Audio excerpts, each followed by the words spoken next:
Let me read to you a passage from the 6th chapter of St. Luke's Gospel, verses 39 to 42. It's the Gospel for Friday of the 23rd week of Ordinary Time. St. Luke writes, Jesus also told the people this parable. Can a blind man lead a blind man? Will they not both fall into a pit? A student is not above his teacher, but everyone who is fully trained will be like his teacher. Why do you look at the speck of sawdust in your brother's eye and pay no attention to the plank in your own eye? How can you say to your brother, "Brother, let me take the speck out of your eye," when you yourself fail to see the plank in your own eye? You hypocrite, first take the plank out of your eye, and then you will see clearly to remove the speck from your brother's eye. That's from Luke chapter 6, verse 39 to 42. We're led to think of blindness. What do I mean? Well, in our gospel that I've just read, Christ refers to blindness. The most serious blindness is that which affects the heart. I was once listening to a talkback radio conversation while driving in the car, and the host said that looking back on the two world wars of the 20th century, he did not think there would be another world war because the great powers would not dare risk it.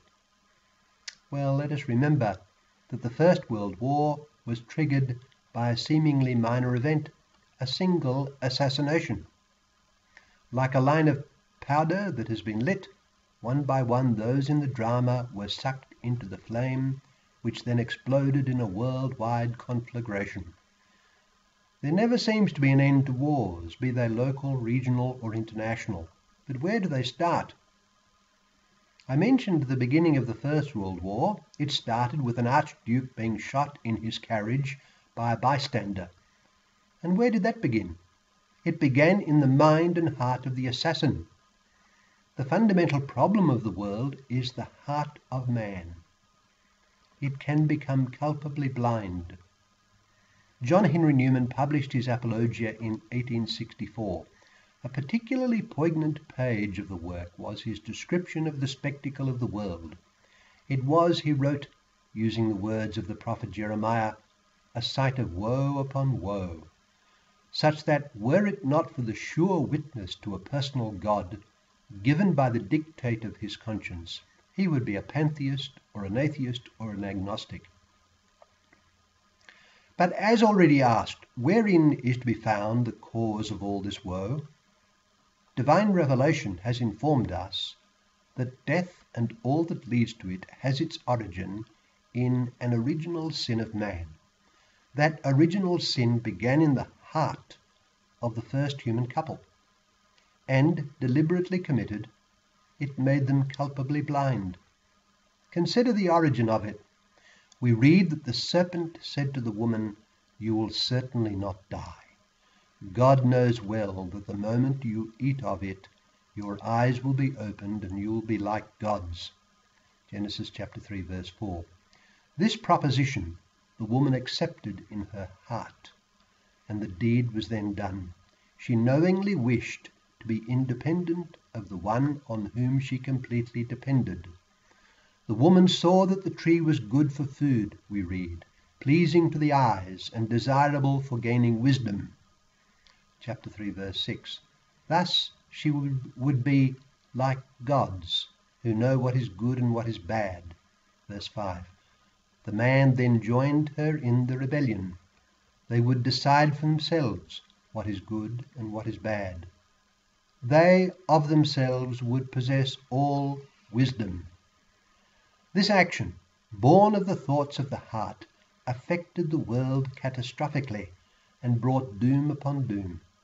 The point here, though, is that the course of the world and of each human life, with all its suffering, its joys, its grandeur, its accomplishments, its tragedies, its wars and its sin, is profoundly affected by the thoughts of the human heart.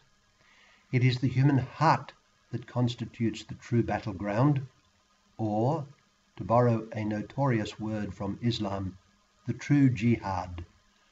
The heart is the battleground for light, the arena of struggle against the encroachments of darkness. All of this brings us to our gospel passage that I read from Luke chapter 6, verse 39 to 42, in which our Lord asks, "Can a blind man lead a blind man? Will they not both fall into a pit?" We are reminded of moral and spiritual blindness brought on by deliberate sin. Those who see clearly are the saints, while those who, enmeshed in sin, think they see are blind. How tragic to be led by them into sin and therefore into blindness, this culpable blindness. This is why Christ is so necessary for man. He is the light that shines in the darkness. Whoever came to be in him found life, life for the light of men. The light shines in darkness, a darkness that did not overcome it. John chapter 1, verse 4 to 5. Our Lord is absolutely clear on the matter. I am the light of the world. He who follows me will not walk in the darkness. He shall possess the light of life. John chapter 8, verse 12. We shall not be blind if we take Christ for our light. Let us do this then, and bring him who is the light of the world